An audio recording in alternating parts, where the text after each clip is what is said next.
Sí, ¿Qué tal amigos de ADN Cultura? Es un gusto y un placer comentarles que el día de hoy estoy con Hugo Hernández. Hugo es un músico percusionista, docente, productor y promotor cultural de origen michoacano, pero ahora radicado en la Ciudad de México. Hugo, ¿qué tal? Bienvenido. buenas a todos tus escuchas, todo tu auditorio. Mucho gusto, Miguel. Un placer acompañarlo. Gracias, Hugo. Oye, pues nos gustaría conocer más acerca de tu trabajo y de tu trayectoria, pero comencemos con algo muy básico. ¿Qué significa la música para ti? ¿Cómo llegó la música a tu vida? Ah, caray, pues es siempre una buena pregunta, no tiene una buena respuesta.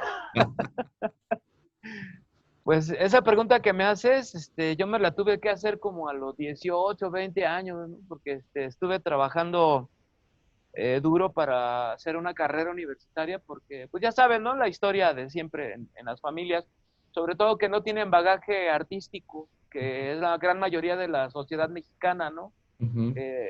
Todo el enfoque político siempre es hacia lo tecnócrata, ¿no?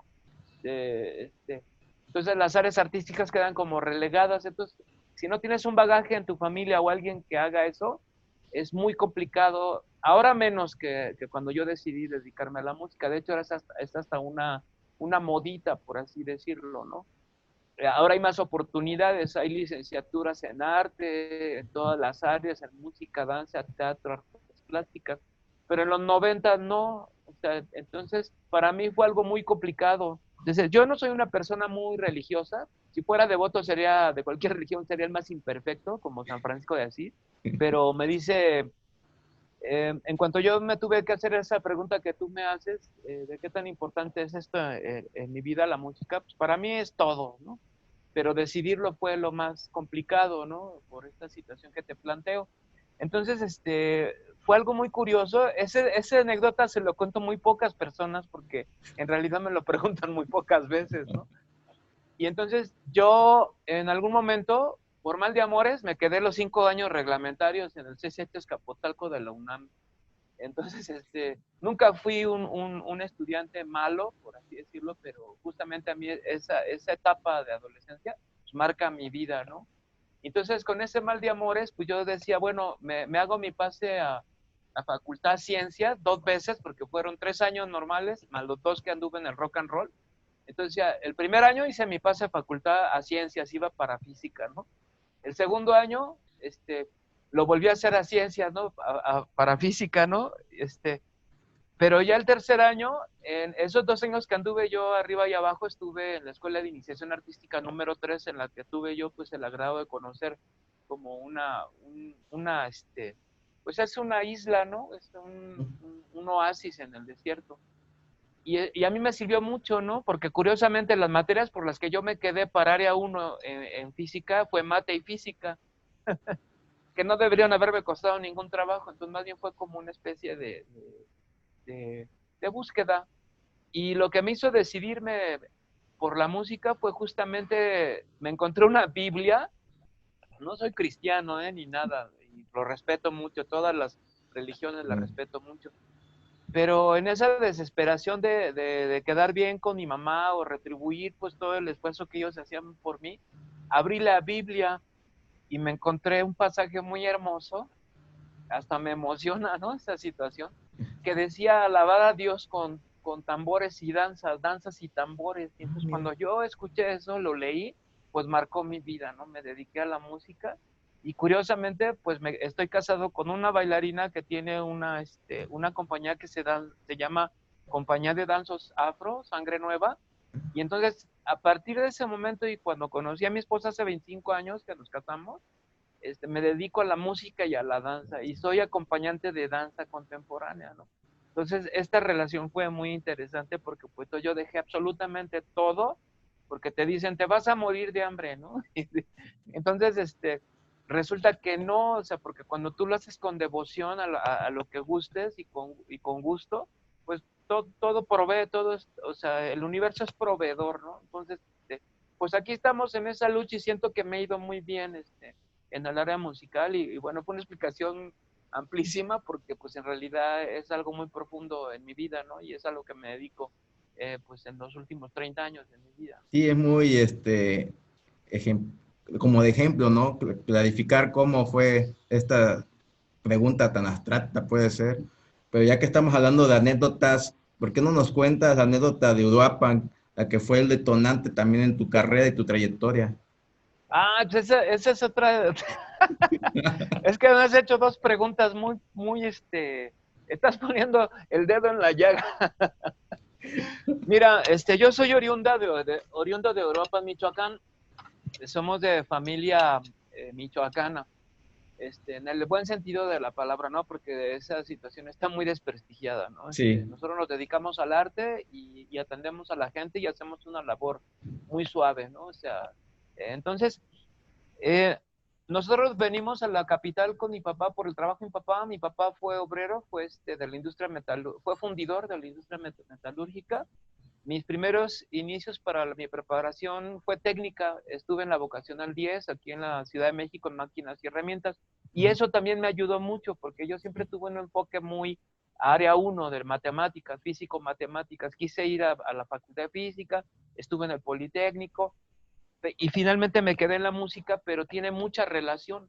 Entonces, cuando yo hice mi cuarteto en 1993, saliendo prácticamente del taller de jazz de la Superior de Música, tuve oportunidad de conseguir una de las pocas presentaciones pagadas que había para los músicos de jazz, justamente en Uruapan, Michoacán. Entonces, había un barecito que se instaló en una factoría por el barrio de San Pedro, de allí del viejo barrio de San Pedro de Uruapan, Michoacán, y nos contrató. A mí ese dinero me sirvió para llevar a los músicos. Como yo tenía casa allá, pues ahí nos hospedamos con mis familiares, ¿no? Me fue muy fácil ir para allá con la ayuda de estas gentes. Y me encontré al promotor de cultura de allí de Uruapan del municipio y le dije, oiga, pues yo tengo mi cuarteto, me gustaría dar un concierto gratuito aquí en la plaza. Me dice, sí, cómo no, al señor, ese mismo día en la mañana voy, en la tarde ya estábamos tocando ahí en la plaza, ¿no? Entonces el señor sacó un equipo, yo llevaba mi bataca, nos organizamos y fue un gran concierto, pero coincidió con una asamblea de campesinos. Llegaron como 3,000 campesinos ahí a la plaza, ¿no? Entonces nosotros decíamos, bueno, mi grupo se llama Neojazz justamente porque buscamos nueva postura dentro del jazz en México, que se había vuelto en ese momento muy elitista, ¿no? Como diciendo, no, no, más para puros intelectuales, ¿no? Sí, Para eso una música muy exquisita, ¿no? Entonces, por supuesto que es una música muy exquisita, por pero supuesto. sí había como esa idea, ¿no? De que nada más para cierto núcleo de gente, ¿no? En México, ¿no? Por supuesto. Y en aquella época. Y en esa época, entonces nosotros pues le pusimos Neo Jazz por dar una nueva cara del jazz en México, un jazz de contacto con la gente, ¿no? Ahora sí que para el barrio, ¿no? Entonces, y pues fue muy interesante porque la primera tocada de Neo Jazz cumplió su objetivo. Nosotros estábamos así como, pues, ¿cómo vamos a tocar para los campesinos, no? Pues les gusta el chunchaca, el otro tipo de música, ¿no? Y entonces, ¿cuál fue nuestra sorpresa? Que yo le dije a la gente, pues nosotros vamos a tocar nuestra música. Sí, dice, no se preocupe, usted tóquele, ¿no? ¿Y cuál fue nuestra sorpresa? Que la gente aplaudió con la sensibilidad que caracteriza a nuestra gente mexicana, ¿no? Sí, gente muy sensible al arte, ¿no? Y recuerdo en ese entonces mi abuela, murió a los 95 años, longeva, se sentó al lado de una bocina de los que estábamos tocando y le encantó lo que hicimos. Por cierto, esa grabación la tengo en un cassette que voy a sacar porque fue mi primer concierto con mi grupo de jazz y fue eh, pues muy épica esa No, y el anécdota, ¿no? contexto histórico del momento, de que también tocaban ante 3.000 campesinos y que ellos, a pesar de no tener una educación musical, apreciaban y respetaban el tipo de música que estaban realizando. Sí, fue un fenómeno muy interesante. Yo me siento muy bendecido por esa situación, porque contrario a lo que uno piensa y actúa, y de repente pues se topa uno con esa situación, pues definitivamente eso marcó el inicio del grupo y ya hace un par de años cumplimos los 25 años y lo celebramos con un gran concierto en la sala Manuel M. Ponce del Palacio de Bellas Artes, que también es otra historia, ¿no? Yo no soy como Lucerito, o como Thalía, ¿no? Que todo es así bello y hermoso. Sí, claro que es bello y hermoso, pero a nosotros nos ha costado un trabajar en cada lugar al que hemos ido, pero hemos sido muy bendecidos. Una, por dedicarme a la música, por lo que te platiqué, por lo que les platico a los escuches y a los que nos ven, y y porque pues ha sido pues una trayectoria de guerrerearle, ¿no? De estar en contacto con Machetearle. nuestro público, ¿no?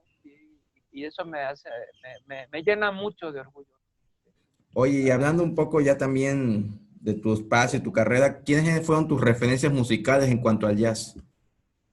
Pues mira, mis referencias, yo siempre he sido muy nacionalista. Sí tengo referencias extranjeras, pero yo siempre soy muy de contacto, ¿no? Yo creo que sí se vive un bluff en la música, es muy marcado de la gente que de repente te dice que, que ha tocado hasta con, no sé, N cantidad de gente famosa, ¿no? Este, yo soy o te dicen referencias así muy rimbombantes, ¿no? Ujú. Pero yo siempre he sido muy de contacto, o sea, yo te hablo de lo que he vivido, de la gente con la que he compartido, y te puedo decir, el 25 aniversario de Neo Jazz, que fue como un poco petit comité, como para unas 300 gentes ahí en la sala M. Ponce, Ni tiene tan petit capacidad comité, pero como para casi 400. Bueno, es que para nosotros no es el petit comité porque lo que queríamos hacer era algo muy, muy grande, ¿no? Quisiéramos muchísima gente y lo logramos porque conseguimos la sala Olin Yolistri, también una sala muy emblemática de la Ciudad de México, con todo un rollo para conseguirla. Hicimos un evento de entrada libre y nos acompañaron fácilmente y modestia aparte como 800 gentes, ¿no? sí. Para ser un grupo independiente, sin apoyo de los medios, sin apoyo de absolutamente nadie, aprovecho para dar pues un agradecimiento al doctor Suárez del Real que pues nos prestó la sala y el director para hacer este gran concierto y lo juntamos con danza y música y nosotros hacemos música original, ¿no? Pero pues ha sido pues guerrerearle, ¿no? Entonces, y pues aquí andamos, ¿no? Y hablando de hacer música y de crear música, ¿cómo se fabrica un disco de jazz?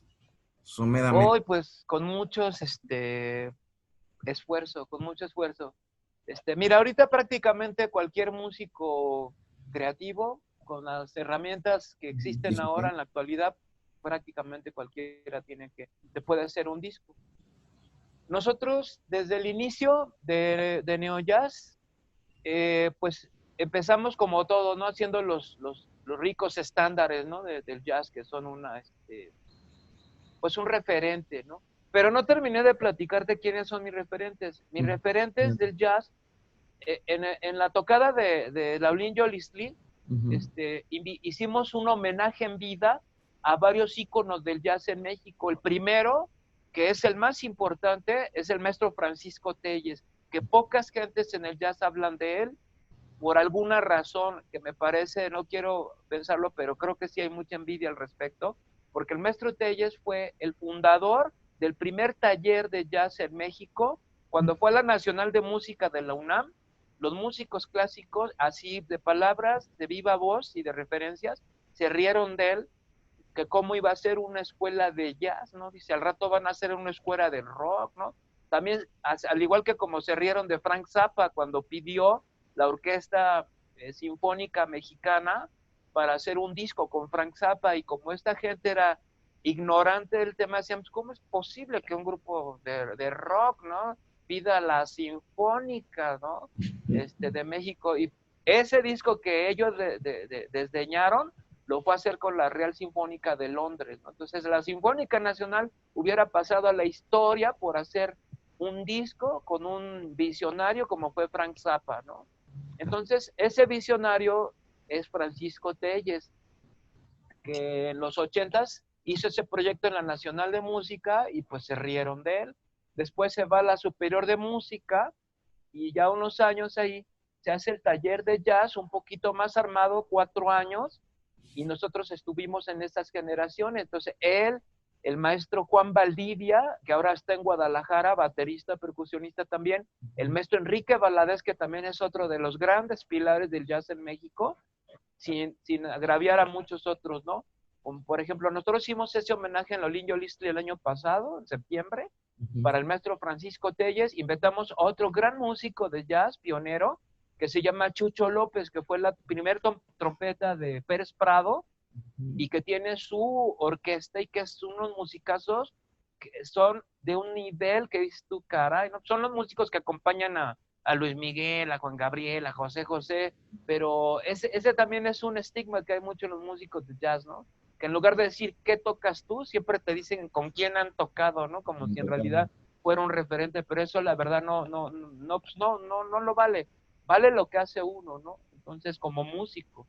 Y yo invito a toda la gente que está en esta idea de la música que haga y crea su música. Claro que es importante ver a los demás, pero es muy importante vernos a nosotros. Nosotros los mexicanos, como artistas y como músicos, tenemos mucho que brindarle al mundo. No nomás son que nos vean en el extranjero como sicariatos, como asesinos, como vendedores de droga, narcos, gordos, o gente con cáncer. O sea, o sea, los mexicanos tenemos mucho talento que exportar al mundo, ¿no? Pero desgraciadamente el proyecto neoliberal ha sobajado y ha estigmatizado el priismo, ha cercenado la música en México, desde Avándaro hasta los 80s que viene el movimiento de los argentinos, los españoles y evidentemente algunos mexicanos y solamente algunos, ¿no? O sea, de cierta clase social que podía comprarse un instrumento, ¿no? O sea, la fecha prevalece. Sin embargo, pues la lucha sigue, ¿no? Sí, y en esa lucha también está el jazz mexicano, porque muchos músicos de jazz de principios del siglo XIX, siglo XX, o sea, 1900, cuando vienen todas las orquestas de jazz americanas a México, muchos músicos que aquí tocaban se fueron a tocar con las grandes orquestas de jazz. No tengo el dato para decirles así con exactitud, pero sí lo sé, porque lo hemos consultado, lo hemos leído, tenemos nuestra carrera de jazz con el maestro Telles, cuando era taller, ahora ya es licenciatura, y se ha replicado en varias partes. Es tan importante la labor de Francisco Telles que él, cuando él hizo el plan de estudios, lo tomaron en varios países, ¿no? En Moscú, lo tomaron en Finlandia, lo tomaron en Cuba y en México no. O sea, hasta 20 años después se hace la licenciatura para que veas más o menos cómo está la situación. El atraso musical también que tenemos en México. Pues más que musical, digamos que administrativo. Sí. Ese es el asunto. O sea, no hay voluntad, ¿no? Entonces, no ha habido voluntad. Te puedo dar otro dato y un referente para que veamos en qué entorno se hace uno como artista, adelante, ¿no? El Instituto Nacional de Bellas Artes tiene que más de 85 años de haberse formado por el ingeniero Cuauhtémoc Cárdenas, el general Cuauhtémoc Cárdenas, más bien, y Lázaro. Perdón, Lázaro Cárdenas, perdón. Sí, gracias por se va uno con la finta, ¿no? Con el otro. Pero entonces, él funda no solamente el instituto, sino varias instituciones, incluso las escuelas de iniciación de las que yo provengo, de iniciación artística, y hasta la fecha siguen siendo las mismas escuelas, pero ahora somos 120, 130 millones de mexicanos. Quedó limitado ya. Limitadísimo. ¿Por qué? Porque la política prianista en este ámbito de lucrar, pues no abre más escuelas públicas, no crece el Instituto Nacional de Bellas Artes, llega una pandemia y no tienen lo que le llaman las TICs, las nuevas tecnologías para poder atender a toda esa multitud. Entonces, esa es la situación de nuestro Instituto Nacional de Bellas Artes.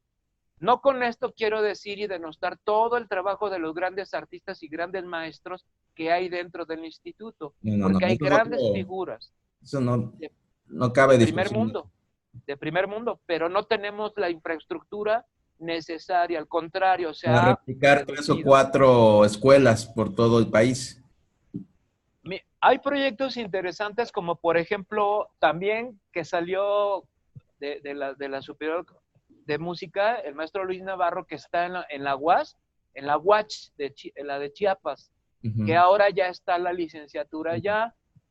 También puedes estudiar en el YASUF, que es otro proyecto educativo que está en Jalapa, Veracruz, con la Universidad Veracruzana, y a su vez sí se ha replicado, pero estamos hablando que son 30 años de trabajos constantes, ¿no? A lo que nosotros nos hemos eh, enfrentado. Creo que nuestras nuevas generaciones pues ya podríamos decir que la tienen como de apechito, ¿no? O sea, ya la pueden hacer más relax, ¿no? Ahora ya tenemos la internet, la YouTube, o sea, ya tenemos un montón de herramientas. Antes tenías que ir a buscar a los músicos, verlos, y había gente que no tiene la disposición de ayudarte, de Así es. enseñarte. Pero bueno, continuemos con cómo se fabrica un disco de jazz. Quedamos ahí Mira, un poquito estancados. el, el asunto también tiene que ver con esto que he estado planteando, de que es un poco complicado. Si los grupos de rock en su momento mudaron, ¿no? O sea, no es lo mismo tener una banda de 5 en los 70, no es lo mismo tener una banda como Peace and Love, y la vas a producir. No es lo mismo negociar con una banda que negociar con uno. Entonces ahí le rompen el esquema a los grupos musicales de rock en los 70 y agarran solistas. O Ujú. sea, te puedo decir, todos los grandes solistas del rock mexicano nacieron en bandas, pero los empresarios dijeron, no, negociamos con uno, nosotros te hacemos todo y órale.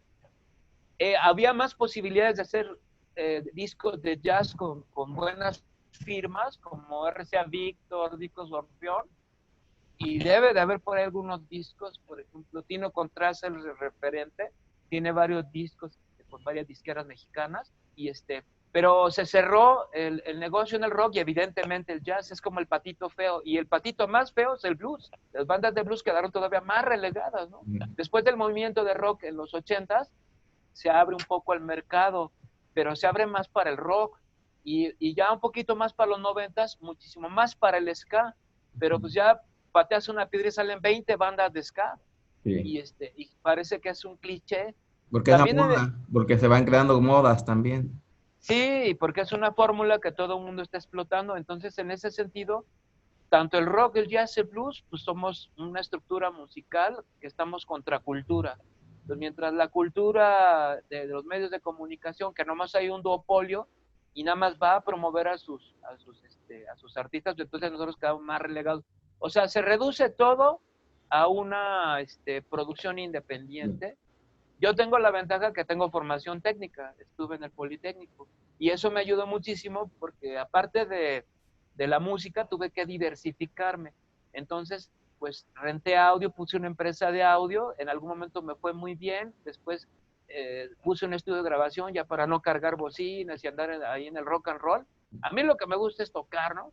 Pero lo que me daba de ganar pues, era rentar audio, ¿no? Porque yo veía que todo el mundo, que nadie cobraba cuando iban a tocar, ¿no? Por el puro placer, pero el que ponía el equipo, pues sí, ganaba. Entonces dije, no, pues sabes que yo rento audio. Y eso me ayudó para sostener a mi familia y seguir con mi música. Y aparte que soy trabajador de Bellas Artes, que no gano mucho, pero pues ahorita en estos momentos es una bendición, ¿no? Más vale gotita constante, ¿no? Así es. Y hablando de esa parte de trabajadora de Bellas Artes, practicas los conciertos didácticos, ¿no? ¿Estás ahí en esa? Ah, bueno, mira, como docente doy Oh, clases de prima esa música. área tuya. Sí, como docente doy clases, soy acompañante de danza contemporánea en la Academia de la Danza Mexicana de Limba y en Coyoacán hace 30 años, desde el 89. Y y esto porque los conciertos educativos nosotros los brindamos en la SEP a partir del 2000, desde 2003. Este, el concierto educativo para nosotros también fue toda una experiencia, y explicaba hace un rato el asunto de como artista de diversificarte, porque no te puedes quedar con tu guitarra o el instrumento que tengas, ya tienes todo, ¿no? La mata, la chamarra negra, la guitarra, el look y las ganas, ¿no? De rock and rollar y triunfar. Y no te puedes quedar en tu casa esperando a que alguien venga y te saque de ahí y te mande al estrellato, ¿no? A los grandes escenarios, ¿no? Pues ese es un sueño, o sea, absurdo. No, pues aquí la verdad hay que crearse el mercado, hay que crearse, hay que buscarle, hay que rascarle. Ahorita y cada vez es más competitivo, ¿no? Porque te repito que ahora las redes sociales te ponen inmediatamente en la acción. Es más rápido entender el conocimiento con las redes sociales. Como quieras y mandes, ¿no? Pero rompen mucho lo tradicional, ¿no? Lo que tú pudieras hacer para aprender la música, ¿no? Con un maestro, pues ahí ya pones un YouTube, ¿qué quieres? ¿No? Afinar la bataca de volada. Ya no vas con el maestro, ¿no? Para que te lo digan. Pero aún así, los medios tradicionales no dejan de ser valiosos, ¿no? Es lo fundamental. Lo otro, pues sí lo puedes hacer como autodidacta, como muchos hemos hecho en nuestras carreras. Cuando entramos a los conciertos educativos, dije, pues nos organizamos una conferencia, ¿no? 40, 50 minutos de clase, somos cuarteto, cada uno 20 minutos, hacemos una clase, ¿no? Primer concierto de concierto educativo, un total fracaso. ¿Por qué? Porque eso es un proyecto sociocultural en el que uno debe haber hecho hacer como una investigación, entrar al mercado, ver qué es lo que necesitan y entonces de ahí partir. Pero así como ahora sí que nos aventamos a la buena de Dios, ¿no? Es uno acostumbrado a que llegas a un auditorio, te sientas, la gente te escucha, puedes hacer locuras y la gente te aplaude, ¿no? Nuestra realidad actual en la Ciudad de México es una realidad cruda, con Y con los muchas niños peor, problemáticas ¿no? sociales. ¿Perdón? Y con los niños peor. Peor y mejor, porque el público más neto que hay como artista y como músico, te lo digo, son los niños. Los niños no te van a engañar. O sea, los niños no van a ir a un auditorio y se van a sentar como un intelectual y hagas una jalada y te van a aplaudir. O sea, porque también se da el caso en muchos grupos de jazz, ¿no? Es el tal free jazz, ¿no? Y la investigación sonora y todo, y vas... Sí es muy distinto ir a un auditorio donde la música te va a, la gente te va a respetar, hagas lo que hagas, sí, ¿no? Ujú. Y si tú vas a un patio de escuela donde hay 300 niños, dimos conciertos para 800 niños y fue un exitazo, obviamente después de tener toda esta experiencia al ras de tierra, ¿no? O sea, si llegábamos en nuestro plan de las grandes estrellas de jazz, ¿sí? Fracaso total. En esos conciertos, en esos 900 conciertos, hemos recibido mentadas de madre, rocazos, monedazos, agua, nos metimos a barrios bien difíciles, donde pues sí estamos en peligro, ¿no? Porque pues son barrios de alto riesgo, ¿no? Pero entonces nosotros entendimos por segunda ocasión, la primera fue el primer concierto en Uruapan, Ujú. y la segunda vez entendimos para qué es la música, porque sabemos que sí eleva el espíritu, sabemos de la potencia del arte para la gente, que nosotros en 45 minutos hemos logrado levantar el ánimo de la gente, sabemos que sí cura el alma, no somos doctores, ¿no? Porque ahora está muy de moda eso de que vamos a reconstituir el tejido social, acá, esa es mentira. O sea, nosotros encontramos problemas leves y graves en la comunidad escolar. Nosotros manejamos 3 niveles, kinder, primaria, secundaria, y los 3 se mueven de distintas formas. Y también entramos a otros ámbitos como es la educación especial. Si yo hiciera un anecdotario de cada concierto, créeme que hay cosas fabulosas y también hay cosas crueles, ¿no? O sea, por ejemplo, vemos cosas, las escuelas son como un mini país en donde se ve reflejado la casa. Entonces, si la gente vive en un entorno amoroso, hay niños amorosos, hay niños saludables, pero si el entorno es difícil, vemos problemas de abandono, de prostitución, de drogadicción, de abuso. Entonces esas cosas no están bien. O sea, entonces ahí nosotros por lo menos regalamos 45 minutos de, De de, alegrías. este, de alegría, sí, porque nos dimos cuenta que la música pasa a segundo término, porque para eso sirve la música, para gozar, ¿no? El jazz nos da la libertad porque viene de la raza negra, de la opresión de la raza negra. El blues es, I song my blues, ¿no? Yo canto mi tristeza. El moaning y el blues el moaning es un canto de lamentación. Entonces la música te da la libertad de cantarle a tu tristeza. Y de ahí se desarrolla lo que ya viene siendo el jazz, ¿no? Con ya toda la libertad sonora, rítmica y armónica para poderlo expresar. Entonces nosotros creamos un proyecto, concierto educativo, que lo basamos en un espectáculo de contacto. Es como histriónico, como una cuestión, es como un performance, más bien es como un espectáculo callejero de contacto, porque tú ir a un patio de una escuela con todas estas problemáticas que te digo, dicen, ay, ¿a mí qué me vas a dar, no? O sea, así prácticamente los chavos te lo dicen, ay, yo te pagué 10 pesos, pues a ver qué me vas a dar, ¿no? Y cuando recibes así comentarios de los chavos que dices, carnal, mis 10 varos fueron bien, bien invertidos, Bien ¿no? Porque invertidos. se gastan manes en un chesco, ¿no? Pero ellos, tus 10 pesos no te los van a dar, ¿eh? Sino más porque te hace el cuarteto Neo Jazz, ¿eh?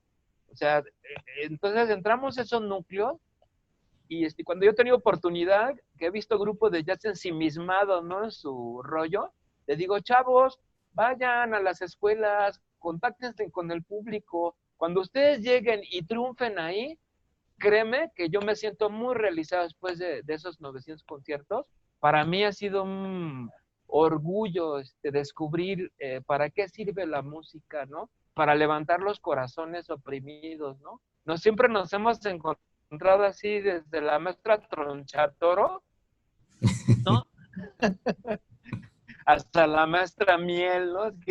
O sea, y hay cosas fabulosas. Al final del concierto subimos a los chavos a tocar, ¿no? Entonces se arma un debraye, ¿no? Y hubo una ocasión que fuimos a una escuela de alto IQ, que es la escuela normal, anexa a la normal, la secundaria anexa a la normal que está aquí en Puente Alvarado, que solamente entran los chavos con más alto índice acá de Coco. Teníamos 800 chamacos gritando con la música, así, como hilo conductor del espectáculo, y había una maestra ya muy viejita que decía, por favor, maestro, contrólelo, ¿no? Porque tanto gritadero a ella ya le causaba, por sus nervios, ya era de una señora de edad, y le decía, no, señora, tranquila, nuestro espectáculo está basado en la catarsis colectiva. Entonces la música nos da esa oportunidad de llegar a una catarsis donde los chavos se explotan. Entonces, un chavo de secundaria no puedes llegar tú como maestro y decirle, siéntate, cállate y escucha lo que yo te voy a decir, porque yo soy el maestro. Y no, nosotros llegamos y decimos, chavos, griten, participen, escuchen. O sea, la música te da esa libertad. O sea, claro, es un espectáculo controlado, sabemos a dónde ir, en qué momento. Es un espectáculo donde mezclamos la expresión corporal con la música, y eso lo entendimos después de un rato de andar ahí talacheándole y buscándole dos, tres técnicas de espectáculo, ¿no? De Sí, todo con manejar el la base lenguaje. de experiencia vas generando Exactamente. ese conocimiento. Sí, entonces, por ejemplo, nos dábamos cuenta que siempre hay como un líder, ¿no? Que mueve, ¿no? Y pues este líder puede ser positivo o negativo. Entonces, la oportunidad teatral del espectáculo te da la oportunidad de quemar ese personaje que te puede echar a perder el concierto. Y hay situaciones muy complicadas, ¿eh? Porque en la Pensil tuvimos ahí un asunto con un chavito que se ve que era hijo de la maña, ahí Uf. de que ellos creen que así es, ¿no? Que son los patrones que les da la misma estructura social de cada colonia. Y entendimos que hay como guetos, ¿no? En la ciudad, en la misma ciudad hay como subsociedades. Y entonces, pues, para nosotros fue una gran experiencia y los resultados son increíbles. O sea, yo esto quisiera replicarlo en la República Mexicana porque yo sé que la Ciudad de México es como la punta de lanza de todo este mosaico, pero tenemos las mismas necesidades, todo. Entonces no lo hemos podido hacer porque desgraciadamente este proyecto se acabó en la SEP, luego viene la pandemia, yo traté de rescatarlo, nos pagaban 10 pesos de cooperación los chavos, y era muy interesante ese fenómeno, pero la ley no nos permite ya hacer eso. Llegan las nuevas autoridades, gente que no tiene sensibilidad, que no conoce nada, no son como el presidente, ¿no? Que se roce con la brosa, ¿no? No, ellos están ahí creen que todo lo van a resolver detrás del escritorio, o ellos tienen sus intereses políticos, pero no son sensibles a lo que nosotros hacemos. Entonces, para cerrar esta parte del concierto educativo, porque tiene que ver mucho con la política, el arte sin querer es política intrínsecamente, ¿no? Pero pues me dice que política o arte, pues arte, ¿no? Pero nosotros no podemos entrar a las instituciones si no nos inmiscuimos en esta política, ¿no? Entonces, siento que pues hemos sido un proyecto nuevamente, repito, contracultural, ¿no? O sea, mandé para los 25 años a Cristina Pacheco, le mandé el proyecto de nuestros conciertos educativos, oye, ¿por qué no nos apoyas para que la gente nos conozca? Pues hasta la fecha no hemos recibido respuesta. O sea, o no hemos tenido suerte o no les importa, ¿no? Y a mí me parece que lo que hemos hecho es muy importante porque te he platicado en cantidad de historias y son 900 conciertos y cada uno tiene distintas cosas, ¿no? Y entonces, pues más o menos esa es la cuestión educativa. Hay 20 grupos que hace 20 años estamos ahí en el proyecto de algunos con más de 20 años, como el grupo Tribu, que también son unos guerrerazos que de música, no se puede decir que es música prehispánica, pero ellos experimentan con los instrumentos prehispánicos y tienen proyectos muy interesantes. Jorge Reyes se apoyó mucho en ellos, ¿no? En realidad el concepto, el 70% del proyecto de Jorge Reyes es Tribu, ¿no? La verdad, sí, ya viéndolo así como es, de buena fuente. Hay grupos de música celta, hay grupos de música mexicana con estas características de que interactúan, hay grupos de música, estos que emulan la música prehispánica, que se supone que no existe porque todo se destruyó, pero ellos recuperan todo esto y lo lanzan como nuestra identidad, nuestra neoidentidad, ¿no? Otra vez Neo. Sí, exacto, la nueva identidad, ¿no? De estas culturas. Hay grupos, hay un grupo, tengo un amigo que tocó con Alex Lora, se llama Pedro Martínez, que también fue el fundador de Tex-Tex, que pocos lo saben, y porque muchas rolas son de él, de Pedro Martínez, y que también andaba sin chamba, y luego, pues lánzate, y lo metí. No, un exitazo la música de Alex Lora. Obviamente con el permiso de Alex Lora, ¿no? Porque si no, no, es muy celosa esta señora Chela, y tiene toda la razón, ¿no? Pero por ejemplo, cuando entró con la música y el blues, porque hacen una historia su rollo era como el blues, homenaje a Alex Lora se llama, tributo al Tri se llama, de Alex Lora. No, pues un exitazo, ¿no? Los maestros encantados, ¿no? Todos los chavorrucos rockeros, ¿no? O sea, y pues los chavos, pues el blues trae lo suyo, ¿no? Y Pedro, pues es un talentazo también, ¿no? Pedro Martínez, ¿no? Entonces, está ese grupo, hay unos que traen un rollo de los Beatles, hay otro rollo, o sea, entonces, lo interesante de esto es que a pesar de que en las políticas educativas existe el arte, pero no, para empezar, a los que deberíamos de ofrecerle esta gama de posibilidades educativas es a los profesores, sin ánimo de ofender. O sea, creo que los profesores deberían tener una experiencia educativa artística y musical, o dancística, o artes plásticas, para que a su vez ellos transmitieran eso a los alumnos, hubiera más sensibilidad. En lo teórico está muy bien planteado en el plan de estudios, en la realidad no existe. O sea, cuando pusieron la flauta dulce en las secundarias, como clase a nivel nacional. pues fue una buena opción, ¿no? Con José Vasconcelos, si no me equivoco, ¿no? Sí, que Pero Yamaha ya, hizo de lana. ¿Cuántas flautas no vendió a nivel nacional? sí, pero es muy fácil conseguir una flauta dulce. Es barata, es accesible y bien tocada, es bellísimo. Es mejor cómprate una flauta dulce para acercarte a la música y en esas condiciones, cuando se fundó la SEP, y ahora imagínate comprarte una bataca de la más barata de 3,000, 5,000 varos, o comprarte una tuba de 80,000 pesos, ¿no? Pues no, hacerte una orquesta, ¿no? Imagínate. Ahora lo único que hace orquestas es Fundación Azteca, ¿no? Y a Y medias. nada más. Exacto, y es una vacilada, ¿no? Entonces, y es una grosería, ¿no? Porque pues tú ves las orquestas que se hacen en la escuela 3 sin instrumentos, sin ayuda institucional, y luego ves lo que estos compas traen y dices, oye, no, no, y todo el dinero que están dando estas orquestas deja mucho que desear, ¿no? O sea, en realidad nomás utilizan a los niños, pero no les dan en realidad una experiencia O de vida una herramienta musical. y para que vayan, si quieren que sean profesionales, ¿no? Compara el sistema educativo artístico de Francia y compara el mexicano. O sea, México tiene talento, le falta la estructura para que podamos estar al nivel de cualquier institución en cualquier parte del mundo. Y O sea, hablando de talleres y de new y de actualizaciones, innovaciones, te estás actualizando de la parte, ¿cómo decirlo?, análogo a lo digital ahora. pues mira, ahorita estoy trabajando, yo siempre he sido de la vieja guardia, ¿no? No quise entrar a la parte digital.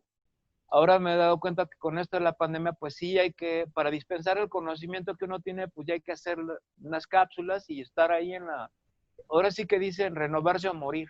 Así es. Entonces justamente ahorita estoy en eso, ¿no? De todo mudar de lo análogo a lo digital y no me gusta, pero ya lo tengo que hacer porque me doy cuenta que pues este asunto de la pandemia es como apocalíptico, ¿no? Entonces así como que dices, bueno, ¿y ahora qué, no?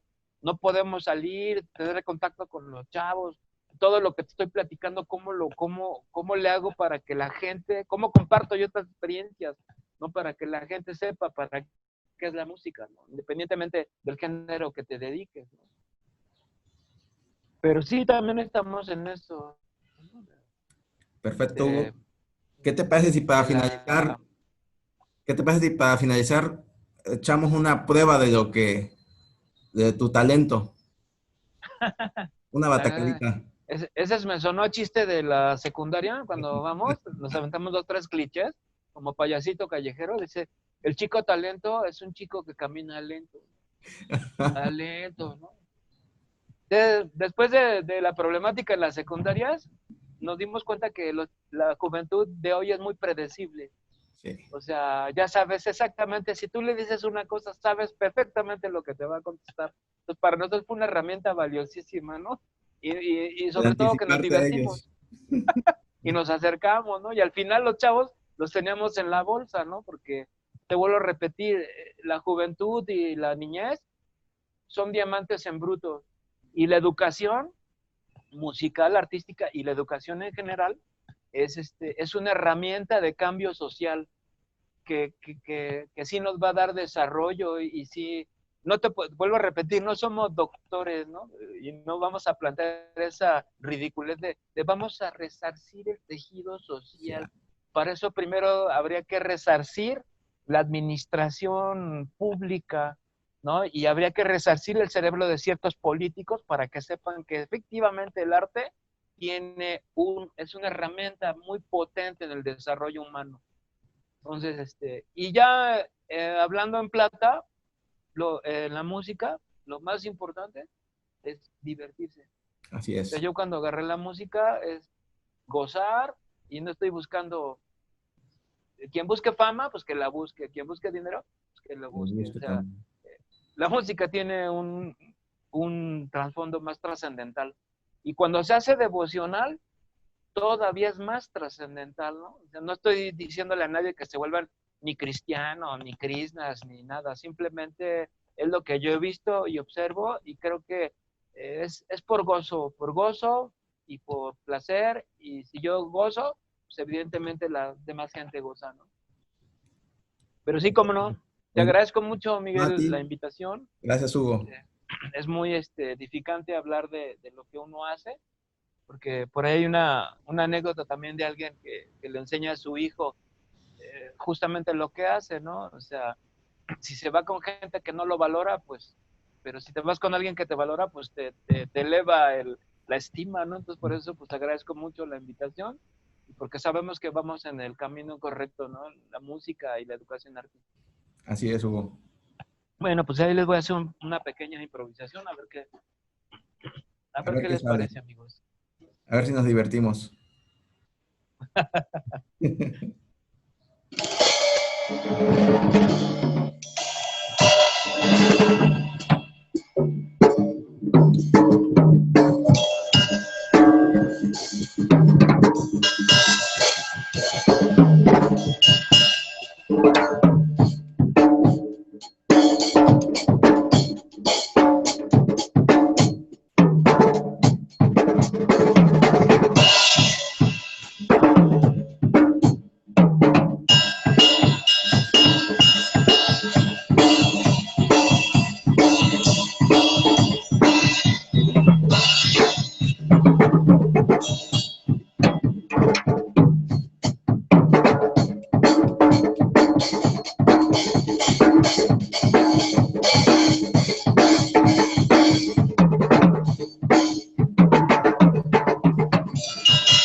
Muchas Espero que gracias, se haya maestro escuchado Hugo. bien, ¿eh? Amigos de ADN Cultura, Hugo Hernández, músico, percusionista, docente, productor y promotor cultural.